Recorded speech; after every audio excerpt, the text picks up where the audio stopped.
اعوذ باللہ من الشیطان اللعین الرجیم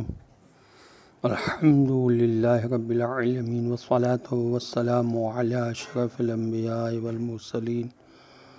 وعلی آلہ الطیبین الطاہرین المعصومین المظلومین اما بعد وقد قال اللہ سبحانہ وتعالی فی کتابہ المجید وفرقانہ الحمید وقولہ الحق وهو اصدق الصادقین ولا تصل على أحد منهم مات أبدا ولا تقم على قبره إنهم كفروا بالله ورسوله وماتوا وهم فاسقون صدق الله العلي العظيم. السلام علیکم ورحمۃ اللہ وبرکاتہ. اللہ تبارک و تعالیٰ کا شکر ہے کہ سورہ توبہ کی آیت نمبر 84 کی تلاوت کا شرف میں نے حاصل کیا، جس کا ترجمہ یہ ہے، اور اگر ان میں سے کوئی مر جائے تو اس کی نماز جنازہ بھی ہرگز نہ پڑھیے اور نہ کبھی اس کی قبر پر کھڑے ہوئیے، کیونکہ ان لوگوں نے اللہ اور اس کے رسول صلی اللہ علیہ وسلم کو انکار کیا ہے، یعنی ان کے حکم کو ماننے سے انکار کیا. وہ اس حالت میں مرے ہیں کہ وہ فاسق یعنی برے کام کرنے والے تھے. جناب رسول خدا صلی اللہ علیہ وسلم جب کسی میت کے جنازے کی نماز پڑھتے تھے تو 1 ساعت کچھ دیر اس کی قبر پر کھڑے رہتے تھے اور اس کے لیے دعا کرتے رہتے تھے. بعد میں خدا نے منافقین کی نماز جنازہ پڑھنے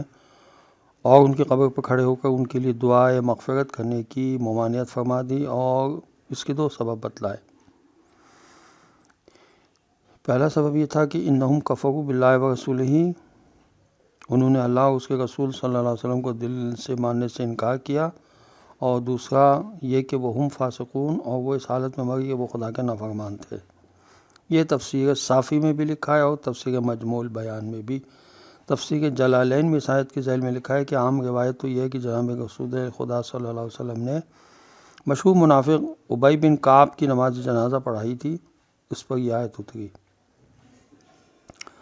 لیکن اگر ایسا ہوتا تو قرآن کے مزاج کے مطابق آیت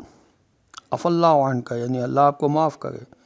کے الفاظ سے شروع ہوئی، اس لیے ماننا پڑے گا کہ یہ آیت مستقل ہدایت کے طور پر اتری ہے کہ اے رسول صلی اللہ علیہ وسلم آپ کسی منافق کی نماز جنازہ نہ پڑھائیے گا. یہ بھی ماننا پڑے گا کہ ایسے منافقوں کے بارے میں حکم ہے جن کی منافقت اس درجے تک پہنچ گئی ہو کہ ان پر کافروں کے احکامات جاری ہو گئے ہوں، اور ورنہ تمام منافقوں کے لیے تو قرآن کا واضح حکم یہ ہے کہ لا تعلمہم نحن نعلمہم، آپ صلی اللہ علیہ وسلم انہیں نہیں جانتے، ہم انہیں جانتے ہیں. تفسیر فصل الخطاب میں علامہ علی نقی صاحب نے اس آیت کے ذیل میں لکھا کہ محققین نے ان الفاظ سے آپ صلی اللہ علیہ وسلم منافقوں کی قبر پر کھڑے نہ ہوا کریں یہ نتیجہ نکالا کہ مومنین کی قبروں پر جا کر کھڑے ہونا، ان کی زیارت کرنا اور ان کے لیے دعا مانگنا اچھا کام ہے. تفہیم القرآن میں اس آیت کے ذیل میں لکھا ہے کہ مفسرین نے یہ واقعہ لکھا کہ تبوک سے واپسی پر منافقوں کے سردار عبداللہ بن ابی کا انتقال ہو گیا. اس کے بیٹے نے جو مخلص مسلمان تھا، حضور اکرم صلی اللہ علیہ وسلم سے ان کا کرتا باپ کے کفن کے لیے مانگا. حضور صلی اللہ علیہ وسلم نے اس کا دل رکھنے کے لیے کرتا عنایت فرمایا. پھر اس نے درخواست کی کہ حضور صلی اللہ علیہ وسلم خود اس کی نماز جنازہ پڑھائیں، تو آپ صلی اللہ علیہ وسلم نے اپنی شفقت اور رحمت کی وجہ سے دوست اور دشمن دونوں پر مہربانی فرمائی تھی، اس لیے آپ صلی اللہ علیہ وسلم نماز پڑھنے کے لیے تیار ہو گئے. مگر خدا نے اس حکم کے ذریعے آپ صلی اللہ علیہ وسلم کو نماز پڑھانے سے روک دیا تاکہ منافقوں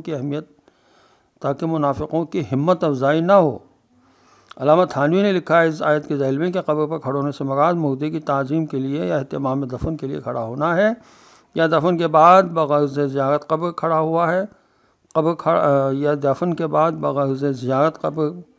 پر کھڑا ہونا ہے، یا عبرت حاصل کرنے کے لیے کھڑا ہونا مراد ہو سکتا ہے، یعنی موت کو یاد کرنے کے لیے. ان تمام مقاصد کے لیے قبر پر کھڑا ہونا درست ہے. تفسیر جساس میں لکھا ہے کہ عرفا نے نتیجہ نکالا کہ قبر پر حاضر ہو کر دعا کرنے کا نفع اس سے زیادہ ہے جتنا بغیر قبر پر آئے دعا کی جائے. حضور اکرم صلی اللہ علیہ وسلم مسلمان کی قبر پر کھڑے ہوا کرتے تھے اور دعا فرمایا کرتے تھے. تفسیر کبیر میں لکھا ہے کہ فقہا نے نتیجہ نکالا کہ ہر مسلمان کی میت پر نماز جنازہ پڑھنا ضروری ہے اور کفار کی میت پر نماز پڑھنا جائز نہیں ہے. تفسیر مدارک میں لکھا ہے کہ کافر کی نماز جنازہ اس کے پاس ایمان نہ ہونے کی وجہ سے حرام ہے. وآخر دعوانا ان الحمد للہ رب العالمین. السلام علیکم ورحمۃ اللہ وبرکاتہ۔